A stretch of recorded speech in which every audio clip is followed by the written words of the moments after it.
Hi friends, welcome back to our channel. So ಈ vlog ಬಂದು ಉಕ್ಕಡಗಾತ್ರಿ ಹೋದಂಥ ವ್ಲಾಗು. ಇವತ್ತು ಅಮಾವಾಸ್ಯೆ ಆಗಿರೋದ್ರಿಂದ ಅಮಾವಾಸ್ಯೆ ಕಳೆದು ಆಲ್ರೆಡಿ ತುಂಬ ದಿನ ಅಂದರೆ ಒಂದು 3-4 ದಿನ ಆಗೋಯಿತು. ಅದಾದಮೇಲೆ ವಿಡಿಯೋ ಅಪ್ಲೋಡ್ ಮಾಡ್ತಾ ಇದ್ದೀವಿ. ಸೊ ಸ್ವಲ್ಪ ಟೈಮ್ ಸಿಗಲಿಲ್ಲ, ಹಾಗಾಗಿ ಎಡಿಟ್ ಮಾಡೋದಕ್ಕಾಗಲಿಲ್ಲ. ಅಮಾವಾಸ್ಯೆ ದಿನ ದೇವಸ್ಥಾನಕ್ಕೆ ಹೋಗಿದ್ವಿ ಉಕ್ಕಡಗಾತ್ರಿಗೆ. ಇಲ್ಲಿ ನೋಡ್ತಾ ಇದ್ದೀರಲ್ವ, ತುಂಬ ಅಂದರೆ ತುಂಬ ರಶ್ ಇದೆ. ಇಷ್ಟು ಬೇಗನೆ ರಶ್ ಇದೆ, ಯಾಕಂದರೆ ನಾವು ಬೇಗನೆ ಬಂದಿದ್ದು. ಒಂದು 8 ಗಂಟೆ ಅಷ್ಟರಲ್ಲೇ ಕ್ಯೂ ಅಲ್ಲಿದ್ವಿ. ಸೊ ಕ್ಯೂ ಅಲ್ಲಿದ್ದರೂ ಕೂಡ ಇಷ್ಟೊಂದು ರಶ್ ಇದೆ. ನೀವು ನಾರ್ಮಲ್ ಆಗಿ ಹೋಗ್ತೀವಿ ಅಂತಂದರೆ ತುಂಬ ರೌಂಡ್ಸ್ ಸುತ್ತೊಡಿಬೇಕು ಇಲ್ಲೇ. ಮತ್ತು ಇಲ್ಲೊಂದು 2 ಥರ ಇದೆ. ಒಂದು ಟಿಕೆಟ್ ತೊಗೊಂಡು ಹೋಗುವಂಥದ್ದು, ಕಡಿಮೆ ರೇಟಲ್ಲೂ ಕೂಡ ಇದೆ ಮತ್ತು ಜಾಸ್ತಿ ರೇಟಲ್ಲಿ ಕೂಡ ಇದೆ. ಸೊ ನಿಮ್ಗೆ ಯಾವ್ದು ಬೇಕು ಅದನ್ನು ತೊಗೊಂಡು ಹೋದರೆ ಬೇಗ ದರ್ಶನ ಮಾಡ್ಕೊಂಡು ಬರ್ಬೋದು. ಇಲ್ಲ ಅಂದರೆ ನಾರ್ಮಲ್ ಕ್ಯೂ ಅಲ್ಲಿ ಹೋಗ್ತೀವಿ ಅಂದರೆ ತುಂಬ ಲೇಟ್ ಆಗುತ್ತೆ, ತುಂಬ ಹೊತ್ತು ಕೂಡ ನಿಲ್ಲಬೇಕಾಗತ್ತೆ. ಹಾಗಾಗಿ ನಾವು ಟಿಕೆಟ್ ತೊಗೊಂಡು ಇಲ್ಲಿ ಹೋಗ್ತಾ ಇದ್ದೀವಿ.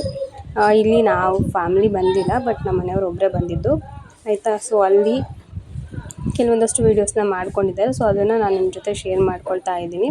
ನಿಮ್ಗೆ ಇಷ್ಟ ಆಗುತ್ತೆ ಅಂತ ಅಂದ್ಕೊಂಡಿದ್ದೀನಿ. ಹೊಸದಾಗಿ ಯಾರಾದರೂ ಚಾನಲ್ನ ನೋಡ್ತಾ ಇದ್ದರೆ ಪ್ಲೀಸ್ ಸಬ್ಸ್ಕ್ರೈಬ್ ಮಾಡ್ಕೊಂಡು ನೋಡಿ. ಹಾಗೆ ನಿಮ್ಗೆ ಈ ವಿಡಿಯೋ ಇಷ್ಟ ಆದರೆ ಒಂದು ಲೈಕ್ ಮಾಡಿ, ಹಾಗೆ ಕಾಮೆಂಟ್ ಮಾಡಿ, ಮತ್ತು ನಿಮ್ಮ ಫ್ಯಾಮಿಲಿ ಫ್ರೆಂಡ್ಸ್ಗೂ ಕೂಡ ಶೇರ್ ಮಾಡಿ, ಆಯಿತಾ. ಈಗ ಕ್ಯೂ ಅಲ್ಲಿ ಹೋಗ್ತಾ ಇದ್ದೀವಿ. ಎಷ್ಟೊತ್ತಾಗುತ್ತೆ ಏನೋ ಅಂತ ಅಂದ್ಕೊತಾನೆ ಹೋಗ್ತಾಯಿದ್ರು. ಇಲ್ಲಿ ನೋಡ್ತಾ ಇದ್ರಲ್ವ, ಎಲ್ಲರೂ ಕೂಡ ಇದು ನಾರ್ಮಲ್ ಕ್ಯೂ ಕೂಡ ಇದೆ ಮಧ್ಯದಲ್ಲಿ. ಹಾಗೆ ಇವಾಗ ಅಮೌಂಟ್ ತೊಗೊಂಡು ಹೋಗ್ತಾರಲ್ವ, ಅದು ಕೂಡ ಇದೆ. ಅದು ಶಾರ್ಟ್ಕಟ್ ಹೋಗುವಂಥ ರೂಟು. ಶಾರ್ಟ್ಕಟ್ಟಾಗಿ ನೀವು ಬೇಗನೆ ಮೇಲ್ಗಡೆ ಅಂದರೆ ಮೇಲ್ಗಡೆಯಿಂದ ಹೋಗಿ ಮತ್ತೆ ಕೆಳಗಡೆ ಡೌನಿಗೆ ಬಂದು ಆಮೇಲೆ ಒಳಗಡೆ ಎಂಟ್ರೆನ್ಸಿಗೆ ಹೋಗಬೇಕಾಗತ್ತೆ, ಗರ್ಭಗುಡಿ ಹತ್ರ. ಅದು ಸ್ವಲ್ಪ ಶಾರ್ಟ್ಕಟ್ ಇರುತ್ತೆ. ನೀವು ನಾರ್ಮಲ್ ದಿನದಲ್ಲಂದರೆ ನೀವು ಆರಾಮಾಗಿ ನಾರ್ಮಲ್ ಕ್ಯೂ ಅಲ್ಲೇ ಹೋಗ್ಬೋದು. ಅಮಾವಾಸ್ಯೆ ದಿನ ಆಗಲ್ಲ. ಮತ್ತು ಇಲ್ಲಿ ನೋಡ್ತಾ ಇದ್ರಲ್ವ, ಇಲ್ಲಿ ಕುತ್ಕೊಳೋದಕ್ಕೆ ಮತ್ತು ಮಲ್ಕೊಳೋದಕ್ಕೆ ಕೆಲವೊಬ್ರು ಇಲ್ಲೇ ಉಳ್ಕೊಂಡಿರ್ತಾರಲ್ವ, ಅವ್ರು ಕೂಡ ಸ್ಟೇ ಮಾಡೋದಕ್ಕೆ ಪ್ಲೇಸ್ ಅದು. ಮತ್ತು ಇಲ್ಲಿ ರೂಮ್ಸ್ ಎಲ್ಲ ಅವೈಲೇಬಲ್ ಇದೆ. ಆ ರೂಮ್ಸು ಕೂಡ ನೀವು ಕಡಿಮೆ ಪ್ರೈಸಿಂದನೇ, ಒಂದು 400 ರೂಪಾಯಿ ಏನೋ ಇದೆ, 400 ರುಪೀಸು. ನೀವು ಅದನ್ನು ಕೊಟ್ಬಿಟ್ಟು ಕೂಡ ನೀವು ರೂಮಲ್ಲಿ ಇರ್ಬೋದು. ರೂಮ್ ಬೇಡ ಅಂದರೂ ಕೂಡ ಈ ಥರ ಹೊರಗಡೆನೂ ಕೂಡ ಇರ್ಬೋದು. ತುಂಬ ಪ್ಲೇಸ್ ಇದೆ, ಉಳ್ಕೊಳೋದಕ್ಕೆ ತುಂಬ ಪ್ಲೇಸ್ ಇದೆ. ಅದರಲ್ಲಿ ಅಮಾವಾಸ್ಯೆ ಅಂತ ಅಂದರೆ ಸ್ವಲ್ಪ ಜಾಸ್ತಿ ಜನನೇ ಬಂದಿರ್ತಾರೆ, ಬೇರೆ ಬೇರೆ ಊರುಗಳಿಂದ ಎಲ್ಲ ಬಂದಿರ್ತಾರೆ. ಸ್ವಲ್ಪ ಜಾಸ್ತಿನೇ ಜನ ಇರ್ತಾರೆ. ಹಾಗಾಗಿ ಸ್ವಲ್ಪ ಪ್ಲೇಸ್ ಸಿಗೋದು ನಿಮಗೆ ಕಷ್ಟ ಅನಿಸ್ಬೋದು. ಆದರೆ ಬೆಳಗ್ಗೆ ಬೇಗ ಬಂದರೆ ನಿಮಗೆ ಹೊರಗಡೆ ಉಳ್ಕೊಳೋದಕ್ಕೂ ಕೂಡ ಪ್ಲೇಸ್ ಸಿಗುತ್ತೆ. ಇಲ್ಲಿ ನೋಡ್ತಾ ಇದ್ದೀರಲ್ವ, ಇವಾಗಿನ್ನೂ ಜಸ್ಟ್ ಮಳೆಗಾಲ ಸ್ಟಾರ್ಟ್ ಆಗಿರೋದು. ಮಳೆಗಾಲ ಫುಲ್ ಬಂತು ಅಂತಂದರೆ ಇದು ಯಾವುದೂ ಕೂಡ ಇಲ್ಲಿ ಅಂಗಡಿಗಳಿರಲ್ಲ, ಫುಲ್ ಇಲ್ಲೆಲ್ಲ ನೀರಿರುತ್ತೆ. ಇನ್ನೂ ಇವಾಗ ನೀರು ಕಡಿಮೆ ಇದೆ, ಆಯಿತಾ. ಇಲ್ಲಿ ನೋಡ್ತಾ ಇದ್ದೀರಲ್ವ, ತುಂಬ ಜನ ಇದ್ದಾರೆ, ತುಂಬ ರಶ್ ಇದೆ. ಮತ್ತು ಇಲ್ಲಿ ಮೇಲ್ಗಡೆ ನಾವು ಕ್ಯೂ ಅಲ್ಲಿ ಹೋಗ್ತೀವೋ ಅಲ್ಲೇ ಅಂಗಡಿಗಳೆಲ್ಲ ಹಾಕಿರ್ತಾರೆ. ಕೆಳಗಡೆ ಯಾವುದೇ ರೀತಿ ಅಂಗಡಿಗಳು ಸಹ ಇರೋದಿಲ್ಲ. ನೀವು ಈಗ ಬೇಸಿಗೆಗಾಲದಲ್ಲಿ ಅಂಥ ಟೈಮಲ್ಲಿ ನೋಡ್ಬೋದು, ನೀರು ಹೊಳೇಲಿ ಕಡಿಮೆ ಇರುತ್ತಲ್ವ, ಅಂಥ ಟೈಮಲ್ಲಿ ನೋಡ್ಬೋದು. ಸೊ ಇಲ್ಲಿ ಮೇಲ್ಗಡೆ ವ್ಯೂ ನಿಮ್ಗೆ ಹೆಂಗೆ ಕಾಣ್ತಾ ಇದೆ ನೋಡಿ, ಇಷ್ಟೊಂದು ರಶ್ ಇದೆ. ಸೊ ರಶಲ್ಲೇ ಹೋಗ್ತಾ ಇದ್ದೀವಿ. ರಶ್ ಅಂದರೆ ನಾರ್ಮಲಾಗಿ ಹೋದರೆ ನಿಮ್ಗೆ ತುಂಬ ರಶ್ಶು, ತುಂಬ ಹೊತ್ತು ಕಾಯಬೇಕಾಗುತ್ತೆ ಅಂತ ಅನಿಸುತ್ತೆ. ಟಿಕೆಟ್ ತೊಗೊಂಡು ಹೋದರೆ ಸ್ವಲ್ಪ ಬೇಗನೆ ಹೋಗ್ಬೋದು ಅಷ್ಟೇ. ಮತ್ತು ಎಲ್ಲಿ ನೋಡಿದ್ರು ಕೂಡ ನಿಮಗೆ ಜನನೇ ಕಾಣಿಸ್ತಾ ಇರೋದು, ತುಂಬ ಜನ ಇದ್ದಾರೆ. ತುಂಬ ಊರುಗಳಿಂದ ಮತ್ತು ಬೇರೆ ಬೇರೆ ರಾಜ್ಯಗಳಿಂದ ಕೂಡ ಇಲ್ಲಿಗೆ ಬರ್ತಾರೆ. ತುಂಬಾ ಪವರ್ಫುಲ್ ಅಂತಲೇ ಹೇಳ್ಬೋದು. ಮಾಟ ಮಂತ್ರಕ್ಕಾಗಿರ್ಬೋದು ಅಥವಾ ದೆವ್ವ ಹಿಡಿದವರು ಆ ಥರದಕ್ಕೆಲ್ಲ ತುಂಬ ಪವರ್ಫುಲ್ಲು. ಇಲ್ಲಿಗೆ ಎಂಟರ್ ಆದ ತಕ್ಷಣವೇ ಅದು ನೆಗೆಟಿವ್ ಎನರ್ಜಿ ಏನಿರುತ್ತೋ ಅದು ರಿಯಾಕ್ಟ್ ಮಾಡುತ್ತೆ ಇಲ್ಲಿ, ಆಯಿತಾ. ಕೆಲವೊಬ್ರಿಗೆ ಗೊತ್ತೇ ಇರೋದಿಲ್ಲ ಅವರಲ್ಲಿ ಇದೆ ಅಂತ. ಇಲ್ಲಿಗೆ ಬಂದಮೇಲೆ ಗೊತ್ತಾಗುತ್ತೆ ಕೆಲವೊಬ್ಬರಿಗೆ ಇಲ್ಲಿ ಬಂದಮೇಲೆ ವಾಸಿ ಆಗೋದು ಕೂಡ ಇದೆ. ಹಾಗಾಗಿ ಇಲ್ಲಿಗೆ ಆಲ್ಮೋಸ್ಟ್ ತುಂಬ ದೂರದಿಂದನೇ ಬಂದು ಇಲ್ಲೆಲ್ಲ ಸ್ಟೇ ಮಾಡಿ ಅವ್ರದ್ದೇನು ತೊಂದರೆಗಳಿದೆಯೋ ಅದೆಲ್ಲ ಕೂಡ ಪರಿಹಾರ ಮಾಡ್ಕೊಂಡು ಹೋಗ್ತಾರೆ. ಮತ್ತು ಇಲ್ಲಿ ಕರಬಸಜ್ಜನ ದೇವಸ್ಥಾನ, ಮತ್ತು ನಾಗಪ್ಪಜ್ಜ, ತುಕ್ಕಪ್ಪಜ್ಜ, ವೀರಭದ್ರೇಶ್ವರ, ಸೊ ಈ ಥರ ದೇವಸ್ಥಾನಗಳಿದ್ದಾವೆ. ಎಲ್ಲದನ್ನು ಕೂಡ ಈ ವಿಡಿಯೋದಲ್ಲಿ ನಾನು ನಿಮ್ಮ ಜೊತೆ ಶೇರ್ ಮಾಡ್ಕೋತೀನಿ. ಇಲ್ಲಿ ಗರ್ಭಗುಡಿ ಒಳಗಡೆ ಫೋನ್ ಅಲೋ ಇಲ್ಲ, ಆಯಿತಾ. ಸರೌಂಡಿಂಗಲ್ಲಿ ಅಂದರೆ ದೇವಸ್ಥಾನ ಒಳಗಡೆ ಬಂದಿದ್ದೀವಿ, ಅಲ್ಲಿ ಗರ್ಭಗುಡಿ ಹತ್ರ ಫೋನ್ ಅಲೋ ಇಲ್ಲ. ಅಲ್ಲಿ ಫೋನ್ ಶೂಟ್ ಮಾಡೋ ಹಾಗಿಲ್ಲ. ಜಸ್ಟ್ ಹಂಗೆ ಇಲ್ಲಿ ಲೈಟಾಗಿ ಶೂಟ್ ಮಾಡಿದ್ದಾರೆ ಅಷ್ಟೇ. ದೇವ್ರನ್ನೇನು ಫೋನಲ್ಲಿ ತೋರಿಸೋ ಹಾಗಿಲ್ಲ. ಮೊದಲೆಲ್ಲ ಈ ಥರ ಎಲ್ಲ ಇರಲಿಲ್ಲ. ಇದೇನು ಕಂಬಿ ಕಾಣ್ತಾ ಇದೆಯೋ ಅಥವಾ ಇಲ್ಲೇನು ಕ್ಯೂ ಅಲ್ಲಿ ಹೋಗ್ತಾ ಇದ್ದಾರೋ ಇದು ಯಾವುದು ಕೂಡ ಇರಲಿಲ್ಲ. ನಾವು ಚಿಕ್ಕವರಿದ್ದಾಗಿಂದನೂ ಕೂಡ ಬರ್ತೀವಿ. ಸೊ ಇಲ್ಲೆಲ್ಲ ಕುತ್ಕೋಬೋದಿತ್ತು, ನಿಂತ್ಕೋಬೋದಿತ್ತು. ಇದೆಲ್ಲ ಈ ರೀತಿ ಕಬ್ಬಣ ಎಲ್ಲ ಕಟ್ಟಿರೋದು ಅದೇನೂ ಕೂಡ ಇರ್ತಾ ಇರಲಿಲ್ಲ. ಆರಾಮಾಗಿ ಇಲ್ಲೆಲ್ಲ ಓಡಾಡಿಕೊಂಡು ಇಲ್ಲೇ ಎಷ್ಟೊಂದು ಜನ ಮಲ್ಕೊಂಡು ಒಂಥರ ಮನೆ ಇದ್ದಂಗೆ ಅನಿಸ್ತಾ ಇತ್ತು.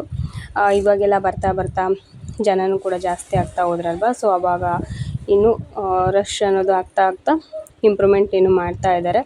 ಇಲ್ಲಿ ಅಂಗಡಿಗಳು ಕೂಡ ಆಗಿದ್ದಾವೆ. ಇಲ್ಲೆಲ್ಲ ನೋಡ್ತಾ ಇದ್ರಲ್ವ ಇಷ್ಟೊಂದು ಅಂಗಡಿಗಳಿದ್ದಾವೆ ಮತ್ತು ತುಂಬ ರಶ್ ಕೂಡ ಇದೆ.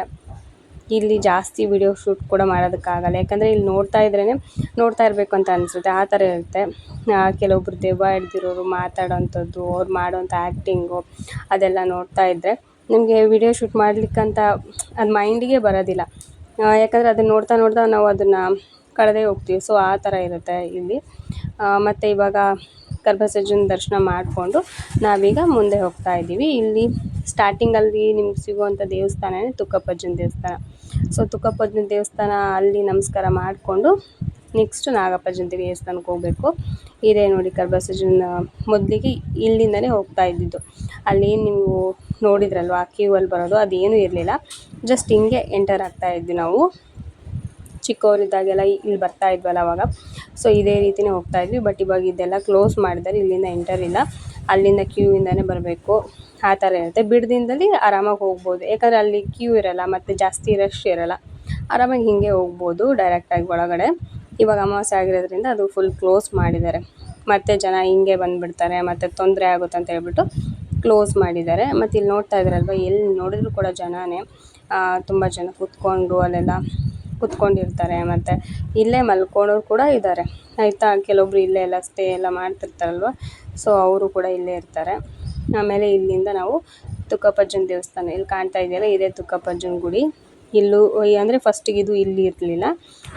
ಗರ್ಭಸಜ್ಜನ ದೇವಸ್ಥಾನ ಏನಿದೆಯೋ ಅದರ ಆಪೋಸಿಟಲ್ಲಿ ಎದುರಿಗೇ ಅದು ದೇವಸ್ಥಾನ ಇದ್ದಿದ್ದು. ಇವಾಗ ಅಲ್ಲಿಂದ ಇಲ್ಲಿಗೆ ಶಿಫ್ಟ್ ಮಾಡಿದ್ದಾರೆ ಆಯಿತಾ. ಸೊ ಇಲ್ಲಿ ದೇವಸ್ಥಾನ ಇದೆ ಇವಾಗ. ಮೊದಲಿಗೆ ಮತ್ತು ಇದಕ್ಕೂ ಇವಾಗಿಂದಕ್ಕೂ ಸ್ವಲ್ಪ ಡಿಫ್ರೆನ್ಸ್ ಅಂತ ಅನಿಸುತ್ತೆ. ಯಾಕಂದರೆ ಮೊದಲಿಂದನೂ ಕೂಡ ನೋಡ್ಕೊಂಬಂದಿರೋದ್ರಿಂದ ಇದು ಡೆವಲಪ್ಮೆಂಟ್ ಆಗೋದನ್ನು ಕೂಡ ನೋಡ್ತಾ ಇದ್ದೀವಿ. ಹಾಗಾಗಿ ಅದು ಈ ಕಡೆ ಇದ್ದಿದ್ದು ಪ್ಲೇಸ್ ಈ ಕಡೆ ಚೇಂಜ್ ಆಗಿದೆ. ಇದಿನ್ನೂ ಕೂಡ ಕನ್ಸ್ಟ್ರಕ್ಟ್ ಆಗ್ತಾನೇ ಇದೆ, ಯಾವಾಗ ಮುಗಿಯುತ್ತೋ ಗೊತ್ತಿಲ್ಲ. ಮತ್ತು ಇವಾಗ ನಾವು ನಾಗಪ್ಪಜ್ಜನ ದೇವಸ್ಥಾನದ ಹತ್ರ ಹೋಗ್ತಾ ಇದ್ದೀವಿ. ಇಲ್ಲಿಂದನೂ ಕೂಡ ನಿಮಗೆ ಅಜ್ಜನ ದರ್ಶನ ಮಾಡಿಸ್ಬೋದು. ಬಟ್ ಏನಂದರೆ ಅಲ್ಲಿ ತುಂಬ ರಶ್ ಇರುತ್ತಲ್ವ, ಕೆಲವೊಂದು ಸಲ ಕಾಣಲ್ಲ. ಕಾಣ್ತು ಅಂದರೆ ನೀವು ಝೂಮ್ ಮಾಡಿಬಿಟ್ಟು ನಾನು ವಿಡಿಯೋದಲ್ಲಿ ಶೇರ್ ಮಾಡ್ತಾಯಿದ್ದೆ, ಬಟ್ ಆಗಲಿಲ್ಲ. ಇಲ್ಲಿ ಏನು ಕಾಣ್ತಾ ಇದೆ, ಇದು ತೇರು ನಿಲ್ಲಿಸುವಂಥ ಜಾಗ.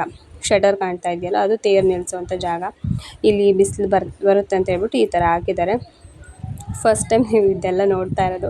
ನಾವು ಶ್ರೀಶೈಲದಲ್ಲಿ ಇದನ್ನು ನೋಡಿದ್ವಿ, ಬಟ್ ಇವಾಗ ನೋಡ್ತಾ ಇದ್ವಿ. ತುಂಬ ಬಿಸಿಲಿರುತ್ತೆ ಫ್ರೆಂಡ್ಸ್, ಇಲ್ಲಿ ಕಾಲು ಇಡೋದಕ್ಕೂ ಕೂಡ ಆಗಲ್ಲ, ಅಷ್ಟು ಬಿಸಿಲಿರುತ್ತೆ. ಯಾಕಂದರೆ ಗಿಡ ಇಲ್ಲ, ಏನೂ ಇಲ್ಲ ಈ ಸರೌಂಡಿಂಗಲ್ಲಿ. ಹಾಗಾಗಿ ಸ್ವಲ್ಪ ಬಿಸಿಲು ಜಾಸ್ತಿನೇ ಅನಿಸುತ್ತೆ. ಮತ್ತು ಇದು ನಾಗಪ್ಪಜ್ಜನ ದೇವಸ್ಥಾನ. ಇದು ಅಷ್ಟೇ, ಇದು ಈ ಸೈಡ್ ಇರಲಿಲ್ಲ, ಒಂದು ಸ್ವಲ್ಪ ಸೈಡಲ್ಲಿ ಇತ್ತದು. ಮತ್ತು ಇಲ್ಲಿ ಪಕ್ಕದಲ್ಲಿ ಏನು ಶಟರ್ ಕಾಣ್ತಾ ಇದೆ ಅದು ಕೂಡ ಇರಲಿಲ್ಲ ಮೊದಲೆಲ್ಲ. ಈ ಒಂದು ಚಿಕ್ಕ ಚಿಕ್ಕ ಮನೆಗಳು ಇರ್ತಾಯಿದ್ವು, ಸಾಲಕ್ಕೆ ಮನೆಗಳು ಇದ್ವು, ಅದು ಕೂಡ ಇಲ್ಲ ಇವಾಗ. ಅದೆಲ್ಲ ಡೆಮಾಲಿಷ್ ಮಾಡಿ ಅಲ್ಲೂ ಕೂಡ ಏನು ರೂಮ್ಸ್ ಥರ ಮಾಡ್ತಾ ಇದ್ದಾರೆ. ಆಮೇಲೆ ಕೆಳಗಡೆ ಹೋಗಿ ಸ್ನಾನ ಮಾಡೋವಂಥ ಜಾಗ ಕೂಡ ಇಲ್ಲಿದೆ. ಫಸ್ಟಿಗೆ ಅದು ಕೂಡ ಇಲ್ಲಿ ಇರಲಿಲ್ಲ, ಎಲ್ಲ ಚೇಂಜ್ ಮಾಡಿದ್ದಾರೆ. ಬರ್ತಾ ಬರ್ತಾ ಬರ್ತಾ ಬರ್ತಾ ಹೆಂಗೆ ಜನ ಬರ್ತಾ ಇದ್ದಾರೆ, ಹೆಂಗೆ ಇಂಪ್ರೂವ್ಮೆಂಟ್ ಆಗ್ತಾಯಿದ್ರು, ಸೊ ಹಂಗೆ ಮಾಡ್ತಾ ಇದ್ದಾರೆ. ಇದು ನಾಗಪ್ಪಜ್ಜನ ದೇವಸ್ಥಾನ. ಗರ್ಭಸಜ್ಜನ ಪ್ರಿಯವಾದ ಭಕ್ತ. ಸೊ ನಾಗಪ್ಪಜ್ಜ ತುಕ್ಕಪ್ಪಜ್ಜ ಇವರು ಪ್ರಿಯವಾದ ಭಕ್ತರು. ನಾಗಪ್ಪಜ್ಜ ಮಾತ್ರ ತುಂಬ ಇಷ್ಟ ಅಜ್ಜನಿಗೆ, ಮತ್ತು ಅಜ್ಜಂಗೂ ಕೂಡ ನಾಗಪ್ಪಜ್ಜ ಅಂದರೆ ತುಂಬ ಇಷ್ಟ. ಈ ಥರ ಇವಾಗ ಇದ್ರ ಹಿಂದ್ಗಡೆನೇ ವೀರಭದ್ರೇಶ್ವರ ದೇವಸ್ಥಾನ. ನಾವು ವೀರಭದ್ರೇಶ್ವರ ಅಜ್ಜ ಅಂತ ಹೇಳಿ ಕರಿತೀವಿ. ವೀರಭದ್ರ ಸ್ವಾಮಿ ಇಲ್ಲ ವೀರಭದ್ರೇಶ್ವರ ಅಜ್ಜ, ವೀರಭದ್ರೇಶ್ವರ ಈ ಥರ ಕರೆಯುವಂಥದ್ದು ಇಲ್ಲಿ ಆಯಿತಾ. ಸೊ ಇಲ್ಲಿ ಕೂಡ ನಮಸ್ಕಾರ ಮಾಡಿಕೊಂಡು ಅದಾದಮೇಲೆ ಮತ್ತು ನಾವು ಕೆಳಗಡೆ ಕೂಡ ಕರ್ಕೊಂಡು ಹೋಗ್ತೀವಿ. ಮೇನ್ ಅಲ್ಲೇ ಅಲ್ವಾ ದೆವ್ವ ಹಿಡ್ದಿರೋರು ಮಾತಾಡೋಂಥದ್ದು ಅದೆಲ್ಲ ಕೂಡ ನೀವು ಕೇಳಿಸ್ತೀವಿ. ಸೊ ನಿಮಗೆ ಇಷ್ಟ ಆಗುತ್ತೆ ಅಂತ ಅಂದ್ಕೊಂಡಿದ್ದೀನಿ. ನಮಗೂ ಅದು ನೋಡಿದಾಗ ಕೆಲವೊಂದು ಸಲ ಭಯ ಆಗುತ್ತೆ ಆಯಿತಾ. ಸ್ಟಾರ್ಟಿಂಗ್ ಬಂದಿರೋರಿಗೆ ಭಯ ಆಗೇ ಆಗುತ್ತೆ, ಅವ್ರು ಮಾತಾಡೋದು ನೋಡಿ, ಅವರು ಮಾಡೋದನ್ನ ನೋಡಿ. ಆದರೆ ಯಾವಾಗಲೂ ಕೂಡ ಬರ್ತಾನೆ ಇರ್ತೀವಲ್ವ, ನಮಗೇನು ಅನಿಸಲ್ಲ. ಪಕ್ಕದಲ್ಲೇ ಕೂತ್ಕೊಂಡು ಆ ಥರ ಮಾಡಿದರೂ ಕೂಡ ನಮಗೇನು ಅನಿಸಲ್ಲ, ಯಾಕಂದರೆ ಅಜ್ಜ ಇದ್ದಾನೆ ಇಲ್ಲಿ, ನಮ್ಮನ್ನು ಕಾಪಾಡ್ತಾನೆ ಅನ್ನೋ ಒಂದು ಧೈರ್ಯ ಆ ಥರ ಇರುತ್ತೆ. ಹಾಗಾಗಿ ನಾವು ಇದೇ ಜಾಗ ಬಿಟ್ಟು ಬೇರೆ ಕಡೆ ಹೋದಾಗ ಅಲ್ಲಿ ಕೂತ್ಕೊಂಡಾಗ ಅಲ್ಲಿ ಯಾರಿಗಾದ್ರೂ ಆ ಥರ ಬಂದುಬಿಡ್ತು ಅಂದರೆ ಸ್ವಲ್ಪ ಅಲ್ಲ ತುಂಬಾ ಭಯ ಆಗುತ್ತೆ, ಕೈ ಕಾಲೆಲ್ಲ ನಡುಗೋಗುತ್ತೆ, ಆ ಥರ ಆಗುತ್ತೆ. ಆದರೆ ಇಲ್ಲಿ ಹಂಗೆ ಅನಿಸಲ್ಲ. ಮತ್ತು ಇದು ರಾತ್ರಿ ಟೈಮಲ್ಲಿ ಭಜನೆ ಇಡ್ತಾರೆ. ಆ ಟೈಮಲ್ಲಿ ನೋಡೋದಕ್ಕೆ 2 ಕಣ್ಣು ಸಾಲದು, ಯಾಕಂದರೆ ಅಷ್ಟು ಚೆನ್ನಾಗಿರುತ್ತೆ ಭಜನೆ ಅನ್ನೋದು. ಮತ್ತು ದೆವ್ವ ಹಿಡ್ದಿರೋರು, ಡ್ಯಾನ್ಸ್ ಮಾಡೋದು, ಪಲ್ಟಿ ಹೊಡಿಯೋದು ಹಂಗೆಲ್ಲ ಮಾಡ್ತಾ ಇರ್ತಾರೆ. ಸೊ ಅದು ನೋಡೋದೇ ಒಂಥರ ಖುಷಿ ಅಂತ ಅನಿಸುತ್ತೆ. ಅದೊಂಥರ ಏನೋ ನೋಡಬೇಕು ಅಂತ ಅನಿಸುತ್ತೆ ಆ ಟೈಮು. ಅದು ಕರೆಕ್ಟಾಗಿ ಅಮಾವಾಸ್ಯೆ ದಿನವೇ ನೈಟ್ ಟೈಮಲ್ಲಿ ಭಜನೆ ಇಕ್ಕಿರ್ತಾರೆ. ಆ ಭಜನೆ ಮುಗಿಯೋಷ್ಟರಲ್ಲಿ ಆ ಸೌಂಡಿಗೂ ಅದಕ್ಕೂ ಅವ್ರು ಮಾಡೋದು ನೋಡಿದರೆ ಯಪ್ಪಾ ಹೆಂಗಿರುತ್ತೆ ಗೊತ್ತಾ. ಅದು ನೋಡಬೇಕಂದ್ರೆ ಅಮಾವಾಸ್ಯೆ ದಿನ ಇಲ್ಲಿ ಉಳ್ಕೊಂಡ್ರೆ ಮಾತ್ರ ನಿಮ್ಗೆ ಅದನ್ನು ನೋಡ್ಬೋದು. ಅದು ನೈಟ್ ಟೈಮಲ್ಲಿ ಮಾತ್ರ ಭಜನೆ ಇಕ್ಕಿರ್ತಾರೆ, ಡೇ ಟೈಮಲ್ಲಿ ಇರೋಲ್ಲ ಆಯಿತಾ. ಇಲ್ಲೂ ಕೂಡ ನೀವು ಸ್ನಾನಕ್ಕೆ ಹೋಗುವಂಥ ಪ್ಲೇಸ್ ಇದು ಹೊಸ್ದಾಗಿ ಮಾಡಿದ್ದಾರೆ ಆಯಿತಾ. ಮೊದಲೆಲ್ಲ ಇದು ಇಲ್ಲಿರಲಿಲ್ಲ, ಇವಾಗ ಮಾಡಿರೋವಂಥದ್ದು ಇದು. ಇಲ್ಲೂ ಕೂಡ ನೀವು ಮೇಲ್ಗಡೆ ಉಳ್ಕೋಬೋದು, ಅಲ್ಲೂ ಆರಾಮ್ಸೆ ಜಾಗ ಇದೆ, ಅಲ್ಲೂ ಕೂಡ ಉಳ್ಕೋಬೋದು. ಹಾಗೆ ಇವಾಗ ಕೆಳಗಡೆ ಹೋಗ್ತಾ ಇದ್ದೀವಲ್ವ, ಇಲ್ಲೂ ಕೂಡ ದೊಡ್ಡ ದೊಡ್ಡ ಕಟ್ಟೆಗಳೆಲ್ಲ ಇದಾವೆ, ಇಲ್ಲೂ ಕೂಡ ಉಳ್ಕೋಬೋದು, ಅಂದರೆ ಇರ್ಬೋದು ಬೇಕು ಅಂದರೆ. ನೈಟ್ ಟೈಮಲ್ಲಿ ಇರೋದಕ್ಕಾಗಲ್ಲ, ಯಾಕಂದರೆ ನದಿ ಪ್ಲೇಸ್ ಆಗಿರೋದ್ರಿಂದ ಸ್ವಲ್ಪ ಏನೋ ಒಂಥರ ಭಯ ಅಂತ ಅನಿಸುತ್ತೆ. ಹಾಗಾಗಿ ಜನ ಎಲ್ಲಿರ್ತಾರೆ ಅಲ್ಲಿರೋದು ಬೆಟರ್ ಆಯಿತಾ. ಇಲ್ಲಿ ನಾವು ಡೌನಿಗೆ ಹೋಗ್ತಾ ಇದ್ದೀವಿ, ಇಲ್ಲಿ ತೋರಿಸ್ತಾ ಇದ್ದೀವಲ್ಲ, ಇಲ್ಲೂ ಕೂಡ ನೀವು ಸ್ನಾನ ಎಲ್ಲ ಮಾಡ್ಕೋಬೋದು. ಇಲ್ಲೂ ಕೂಡ ಸ್ನಾನ ಮಾಡೋದು ಅದೆಲ್ಲ ಮಾಡ್ತಿರ್ತಾರೆ. ಮತ್ತು ಇಲ್ಲೂ ಅಷ್ಟೇ ನೀರು ಬಂತು ಅಂದರೆ ಇದೆಲ್ಲ ಫುಲ್ ಕವರ್ ಅಪ್ ಆಗಿರುತ್ತೆ, ಯಾಕಂದರೆ ತುಂಬ ಜೋರಿರುತ್ತೆ ಮಳೆ ಟೈಮಲ್ಲಿ. ಇದು ಫುಲ್ ನೀರೆಲ್ಲ ಮೇಲ್ಗಡೆ ಎಲ್ಲ ಬಂದಿರುತ್ತೆ. ಹಾಗಾಗಿ ಇವಾಗಷ್ಟೇ ನೀವು ಈ ಥರ ಎಲ್ಲ ನೋಡ್ಬೋದು. ಮಳೆಗಾಲದಲ್ಲಿ ಇದೆಲ್ಲ ನೋಡಲಿಕ್ಕಾಗಲ್ಲ, ಸುಳಿ ಜಾಸ್ತಿ ಇರುತ್ತೆ ಇಲ್ಲೆಲ್ಲ. ಸುಳಿಗಳಿರುತ್ತಲ್ವ, ಅವಾಗ ನದಿಲಿ ಇಳಿಬೇಡಿ ಅಂತ ಕೂಡ ಅನೌನ್ಸ್ಮೆಂಟ್ ಮಾಡ್ತಿರ್ತಾರೆ, ಆದರೂ ಕೂಡ ಕೇಳಲ್ಲ. ಒಂದು ಸ್ವಲ್ಪ ತುದಿಲೇ ಸ್ನಾನ ಮಾಡ್ಕೊಂಡು ಹೋಗಿ ದೇವ್ರ ನಮಸ್ಕಾರ ಮಾಡ್ಕೊಂಡು ಬರೋದು ಬೆಟರು. ತುಂಬ ದೊಡ್ಡ ಸಾಹಸ ಮಾಡೋದಕ್ಕೆ ಮಾತ್ರ ಹೋಗಬಾರ್ದು ಆ ಟೈಮಲ್ಲಿ. ನಾವು ಅಂದ್ಕೊಂಡ್ವಿ ತುಂಬ ನೀರಿರುತ್ತೆ ಅಂತ ಹೇಳಿ, ಬಟ್ ಮಳೆ ಅಷ್ಟೊಂದು ಆಗಿಲ್ಲ ಈ ಸಲ. ಹಾಗಾಗಿ ಮಳೆ ಇನ್ನೂ ಸ್ಟಾರ್ಟಿಂಗ್ ಇವಾಗ. ಮಳೆ ಫುಲ್ ಬಂತಂದರೆ ಇದೆಲ್ಲ ಕವರಪ್ ಆಗಿರುತ್ತೆ. ನೋಡ್ತಾ ಇದ್ರಲ್ವ, ಗಾಡಿಗಳೆಲ್ಲ ನಿಂದ್ರಿಸ್ಬಿಟ್ಟು ಇಲ್ಲೂ ಕೂಡ ಅದೇನೋ ಗಾಡಿ ತೊಳೆಯೋದು ಹಂಗೆಲ್ಲ ಮಾಡ್ತಿರ್ತಾರೆ. ಚೆನ್ನಾಗಿರುತ್ತೆ ಪ್ಲೇಸ್ ಇದು ನೋಡಿ. ಇದು ಹೊಸ್ದಾಗೆಲ್ಲ ಮಾಡಿರೋವಂಥದ್ದು. ಮತ್ತು ಇಲ್ಲೂ ಕೂಡ ಅಂಗಡಿಗಳೆಲ್ಲ ಹಾಕಿದ್ದಾರೆ ಆಯಿತಾ. ಇಲ್ಲೂ ಕೂಡ ಅಂಗಡಿಗಳು ಸಿಗುತ್ತೆ ನಿಮಗೆ. ಕೆಲವೊಬ್ಬರು ಪೂಜೆ ಸಾಮಾನೆಲ್ಲ ತೊಗೊಂಡು ಪೂಜೆ ಮಾಡ್ತಾರಲ್ವ, ಗಂಗಮ್ಮನ ಪೂಜೆ ಮಾಡೋದು, ಮನೆ ದೇವ್ರನ್ನ ತೊಗೊಂಬಂದು ಪೂಜೆ ಮಾಡೋದು, ಅದೆಲ್ಲ ಮಾಡ್ತಾರಲ್ವ, ಅದು ಕೂಡ ಇಲ್ಲಿ ಮಾಡ್ತಾರೆ. ಹಾಗಾಗಿ ಅದು ಐಟಮ್ಸ್ ಎಲ್ಲ, ಅಂದರೆ ಪೂಜೆ ಐಟಮ್ಸ್ ಏನು ಬೇಕು ಅದೆಲ್ಲ ಕೂಡ ಇಲ್ಲಿ ಸಿಗುತ್ತವು. ಇಲ್ಲಿ ನೋಡ್ತಾ ಇದ್ದಾರಲ್ವ, ಅಂಗಡಿಗಳೆಲ್ಲ ಹಾಕಿದ್ದಾರೆ. ಇಲ್ಲೂ ಕೂಡ ಆರಾಮ್ಸೆ ಇಲ್ಲೂ ಕೂಡ ನೀವು ಪೂಜೆನ ಮಾಡ್ಕೋಬೋದು. ಸೊ ಈ ಥರ ಇದೆ ವ್ಯೂ. ನಿಮ್ಗೆ ಇಷ್ಟ ಆಗುತ್ತೆ ಅಂತ ಅಂದ್ಕೊಂಡಿದ್ದೀನಿ. ಇಷ್ಟ ಆದರೆ ಒಂದು ಚಿಕ್ಕ ಲೈಕ್ ಕೊಡಿ. ಹಾಗೆ ಹೊಸ್ದಾಗಿ ಚಾನಲ್ನ ನೋಡ್ತಾರೆ ಪ್ಲೀಸ್ ಸಬ್ಸ್ಕ್ರೈಬ್ ಮಾಡ್ಕೊಂಡು ನೋಡಿ. ಈ ಥರ ಇದೆ ವ್ಯೂಸು. ಅಂದರೆ ಬಟ್ಟೆಗಳೆಲ್ಲ ಅಲ್ಲೇ ಒಗೆದು ಅಲ್ಲೇ ಹಾಕಿರ್ತಾರೆ, ಹಾಗಾಗಿ ನಿಮ್ಗೆ ಎಲ್ಲಿ ನೋಡಿದ್ರು ಕೂಡ ಬಟ್ಟೆಗಳು ರಾಶಿ ಕಾಣುತ್ತೆ. ಇನ್ನೊಂದು ಏನಂದರೆ ಇಲ್ಲಿ ಬಟ್ಟೆಗಳ್ನೆಲ್ಲ ಹಾಗೆ ನದಿಲಿ ಹಾಕ್ಬಿಟ್ಟು ಹೋಗ್ಬಿಡ್ತಾರೆ. ಅದು ಒಂದು ಆ ಥರ ಹಾಕ್ಬಾರ್ದು ಅಂತ ಎಷ್ಟೊಂದು ಜನಕ್ಕೆ ಅನಿಸುತ್ತೆ, ಬಟ್ ಆದರೂ ಕೂಡ ಕೇಳಲ್ಲ, ಹಾಕಬೇಕು ಅಂತಂದು ಹೇಳ್ಬಿಟ್ಟು ಹಾಕ್ತಾರೆ. ಹಾಕಿದರೆ ಒಳ್ಳೆಯದು ಅನ್ನೋದು ಒಂದು ನಂಬಿಕೆ. ಹಾಗಾಗಿ ಇದು ಈ ಸೈಡಲ್ಲಿ, ಅಂದರೆ ನಾವು ಅಜ್ಜನ ದೇವಸ್ಥಾನ ಏನು ಇದೆ ಗರ್ಭಗುಡಿ, ಅದರ ಎದುರುಗಡೆನೇ ಇರೋವಂಥದ್ದು. ಇಲ್ಲೂ ಕೂಡ ನೀವು ನೋಡ್ತಾ ಇರ್ಬೋದು, ದೆವ್ವ ಹಿಡ್ದಿರೋರು ಮಾತಾಡೋವಂಥದ್ದು, ಅವ್ರ ಆ್ಯಕ್ಷನ್ಸು. ಚಿಕ್ಕ ಮಕ್ಕಳು ಕೂಡ ಅದು ಹಿಡ್ದಿರುತ್ತೆ. ಕೆಲವೊಬ್ಬರು ಅದನ್ನು ಮೂಢನಂಬಿಕೆ ಕೂಡ ಅನ್ಬೋದು.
ನೋಡಿದ್ರಲ್ವಾ ಹೆಂಗೆ ಬೈತಾ ಇದ್ರು ಅಂತ ಹೇಳಿ. ಬೈಯೋದು ಒಂದೇ ಅಲ್ಲ, ಅವ್ರು ಮಾತಾಡೋ ಮಾತುಗಳೆಲ್ಲ ಕೇಳಿದ್ರೆ ಒಂದು ಸ್ವಲ್ಪ ನಗುನೂ ಬರುತ್ತೆ, ಕೆಲವೊಂದು ಸ್ವಲ್ಪ ಭಯನೂ ಆಗುತ್ತೆ.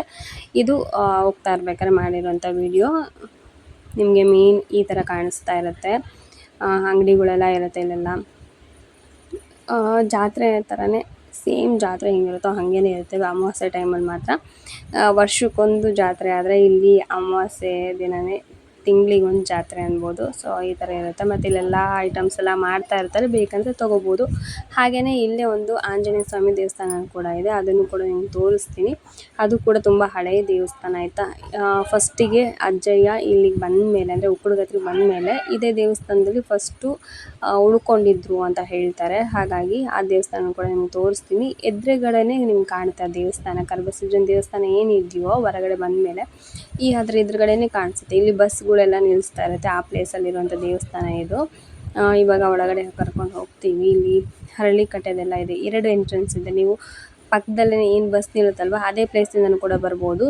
ಇಲ್ಲಾಂದರೆ ಮುಂದ್ಗಡೆ ಇನ್ನು ಮುಂದೆ ಬಂದುಬಿಟ್ಟು ಅಲ್ಲೂ ಕೂಡ ಒಂದು ಎಂಟ್ರೆನ್ಸ್ ಇದೆ, ಅಲ್ಲೂ ಕೂಡ ನೀವು ಬರ್ಬೋದು ಆಯಿತಾ. ಇಲ್ಲಿ ನೋಡ್ತಾ ಇದ್ದಾರಲ್ವ, ಇದು ಎದುರುಗಡೆನೇ ಇರೋಂಥ ದೇವಸ್ಥಾನ. ಇವಾಗ ಇಲ್ಲಿ ಪೂಜೆಗೆಲ್ಲ ರೆಡಿ ಮಾಡ್ತಾಯಿದ್ರೆ ಆಂಜನೇಯ ಸ್ವಾಮಿ ದೇವಸ್ಥಾನ. ತುಂಬ ಚೆನ್ನಾಗಿದೆ ದೇವಸ್ಥಾನ. ಮತ್ತು ಇದೇನು ಗೊತ್ತಾ, ತುಂಬ ಶಕ್ತಿಶಾಲಿ. ನಾವೇನು ಅನ್ಕೋತೀವಿ ಅದು ಆಗುತ್ತೆ. ಸೊ ಕೆಲವ್ರು ಬಂದುಬಿಟ್ಟು ಇಲ್ಲೆಲ್ಲ ದೇವರಿಗೆ ಹೂವು ಕೇಳೋದು, ಹರಕೆ ಹೊತ್ಕೊಳೋದು ಹಂಗೆಲ್ಲ ಮಾಡ್ತಾಯಿದ್ರು. ಸೊ ಹಾಗಾಗಿ ಹೇಳ್ತಾ ಇದ್ದೀನಿ. ಯಾವಾಗಲೂ ಕೂಡ ನಾವು ಇಲ್ಲಿ ಬಂದ ಮೇಲೆ ಈ ದೇವಸ್ಥಾನಕ್ಕೆ ಬಂದೇ ಬರ್ತೀವಿ. ಯಾಕಂದರೆ ಇಲ್ಲೇ ಬಸ್ ಹೆಂಗಿದ್ರು ನಿಲ್ಲಿಸ್ತಾ ಇರುತ್ತಲ್ವ, ಆ ಟೈಮಲ್ಲಾದರೂ ಅಟ್ಲೀಸ್ಟ್ ಬಂದುಬಿಟ್ಟು ಇಲ್ಲಿ ನಮಸ್ಕಾರ ಮಾಡ್ಕೊಂಡಂದರೂ ಬರ್ತೀವಿ. ಒಂಥರ ಏನೋ ಪೀಸ್ಫುಲ್ ಅಂತ ಅನಿಸುತ್ತೆ. ತುಂಬ ಸೈಲೆಂಟ್ ಇರುತ್ತೆ. ಅಮಾವಾಸ್ಯೆ ಟೈಮ್ ಅಲ್ವಾ, ಹಾಗಾಗಿ ಜನ ಇದ್ದಾರೆ. ಇಲ್ಲಾಂದರೆ ಇಷ್ಟು ಜನ ಇರಲ್ಲ, ಕಡಿಮೆ ಇರ್ತಾರೆ. ಒಬ್ಬೊಬ್ಬರೇ ಬಂದುಬಿಟ್ಟು ನಮಸ್ಕಾರ ಮಾಡಿಕೊಂಡು ಹರಕೆ ಏನಾದರೂ ಹೇಳ್ಕೊಳೋದಿದ್ರೆ ಹೇಳ್ಕೊಂಡು ಹೋಗ್ತಾರೆ. ಒಳಗಡೆನೇ ಇಲ್ಲಿ ಹಳ್ಳಿ ಕಟ್ಟೆ ಕೂಡ ಇದೆ. ಮತ್ತು ಇಲ್ಲಿ ಎದುರುಗಡೆನೇ ಒಂದು ಗರುಡಗಂಬ ಅಂತ ಹೇಳ್ತಾರಲ್ವ, ಅದು ಕೂಡ ಇದೆ. ಅಂದರೆ ಅದು ಚಿಕ್ಕದಿದೆ, ಅದು ಹೌದು ಅಲ್ವಾ ನನಗೂ ಕೂಡ ಗೊತ್ತಿಲ್ಲ. ಮತ್ತು ಪಕ್ಕದಲ್ಲೇ ಒಂದು ಬೆಳ್ಳಿ ಪಲ್ಲಕ್ಕಿ ಕೂಡ ಇದೆ ಆಂಜನೇಯ ಸ್ವಾಮಿದು. ಇಲ್ಲಿ ನೋಡ್ತಾ ಇದ್ದಾರಲ್ವ. ಸೊ ಇಲ್ಲಿ ಅಲ್ಲಿ ಏನಿದೆ ಅದೆಲ್ಲ ತಲೆ ಕೆಡಿಸ್ಕೊಬಿಡಿ, ಯಾಕಂದರೆ ಇದು ಹಳ್ಳಿ ಆಗಿರೋದ್ರಿಂದ ಕೆಲವೊಂದು ಕಡೆ ಆ ಥರ ಇರುತ್ತೆ, ಅಲ್ಲೆಲ್ಲ ಹಾಕಿದ್ದಾರೆ, ಏನು ಅಂದ್ಕೊಬೇಡಿ ಆಯಿತಾ. ಇದನ್ನು ನಾನು ಗರುಡಗಂಬ ಅಂತ ಅಂದ್ಕೊಂಡಿದ್ದೀನಿ, ಅದು ಹೌದು ಅಲ್ವೋ ಗೊತ್ತಿಲ್ಲ ಆಯಿತಾ. ಮತ್ತು ಇಲ್ಲಿ ಹಿಂದ್ಗಡೆಯೂ ಕೂಡ ನಿಮಗೆ ಪ್ರದಕ್ಷಿಣೆ ಕೂಡ ಹಾಕ್ಕೊಂಡು ಬರ್ಬೋದು, ಆ ಪ್ಲೇಸ್ ಕೂಡ ಇದೆ. ಆರಾಮಾಗಿ ನೋಡಿ ಹಿಂದ್ಗಡೆಯಿಂದ ಹೋಗ್ಬೋದು. ಕೆಲವೊಬ್ಬರು ಮುಂದೆ ಬಂದುಬಿಟ್ಟು ಇಲ್ಲಿ ದೇವ್ರ ನಮಸ್ಕಾರ ಮಾಡಿಕೊಂಡು ಹೂವು ಎಲ್ಲ ಕೇಳೋದಂಗೆಲ್ಲ ಮಾಡ್ತಾರೆ. ಇದು ಆಗುತ್ತೆ ಅಂದರೆ ಕೆಲಸ ಇರುತ್ತಲ್ವ, ಈ ಥರ ಆಗೋತಿದ್ರೆ ಹೂ ಕೊಡು, ಇಲ್ಲ ಆಗಲ್ಲ ಅಂದರೆ ಎಡಗಡೆ ಹೂ ಕೊಡು ಆ ಥರ ಕೇಳ್ತಾರಲ್ವ, ಆ ಥರನೂ ಕೂಡ ಇದಕ್ಕೆ ಆಗುತ್ತೆ. ಹಾಗಾಗಿ ಅಲ್ಲಿ ಕೂತ್ಕೊಂಡು ಕೇಳ್ತಾಯಿದ್ರು. ಆಮೇಲೆ ಇಲ್ಲಿ ನೋಡ್ತಾ ಇದ್ರಲ್ವ, ಇಲ್ಲೂ ಒಂದು ಕೂಡ ಆಂಜನೇಯ ದೇವಸ್ಥಾನ ಇದೆ. ಅಲ್ಲಿ ಕಾಣ್ತಾ ಇದೆಯಲ್ಲ ನಿಮಗೆ, ಅದು ಕೂಡ ಆಂಜನೇಯ ದೇವಸ್ಥಾನನೇ. ಇದರ ಹಿಂದ್ಗಡೆನೇ ಇರುವಂಥದ್ದು ಆಂಜನೇಯ ದೇವಸ್ಥಾನ. ಇಲ್ಲೆಲ್ಲ ನೋಡ್ತಾ ಇದ್ರಲ್ವ, ಅಲ್ಲೆಲ್ಲ ಗಾಡಿಗಳೆಲ್ಲ ನಿಂದ್ರಿಸಿರ್ತಾರೆ. ಇಲ್ಲಿಂದ ನೀವು ಹರಿಹರ, ತಿಮ್ಮನಕಟ್ಟೆ, ಆಮೇಲೆ ರಾಣೆಬೆನ್ನೂರು, ಹಾವೇರಿ ಈ ಕಡೆ ಎಲ್ಲ ಗಾಡಿಗಳೆಲ್ಲ ಹೋಗುತ್ತೆ. ಮತ್ತು ಬಸ್ಸೆಲ್ಲ ಸಿಗುತ್ತೆ. ಬಸ್ಸು ನಿಮಗೆ ಬೇಕು ಅಂದರೆ ಹೋಗ್ಬೋದು, ಅದು ಸ್ವಲ್ಪ ರಶ್ ಜಾಸ್ತಿ ಇರುತ್ತೆ. ಆರಾಮಾಗಿ ಇಲ್ಲಿ ಆಟೋಗಳೆಲ್ಲ ಬರುತ್ತೆ, ಟೆಂಪೋ ಎಲ್ಲ ಬರುತ್ತೆ. ಆರಾಮಾಗಿ ವೆಹಿಕಲಲ್ಲೇ ನೀವು ಹೋಗ್ಬೋದು. ಒಬ್ರಿಗೆ 50-60 ರೂಪಾಯಿ ಚಾರ್ಜಸ್ನ ತೊಗೊತಾರೆ. ಅಂದರೆ ಸ್ವಲ್ಪ ಬೇಗನೆ ಹೋಗಿ ನೀವು ರೀಚ್ ಆಗ್ಬೋದು. So thank you for watching, bye.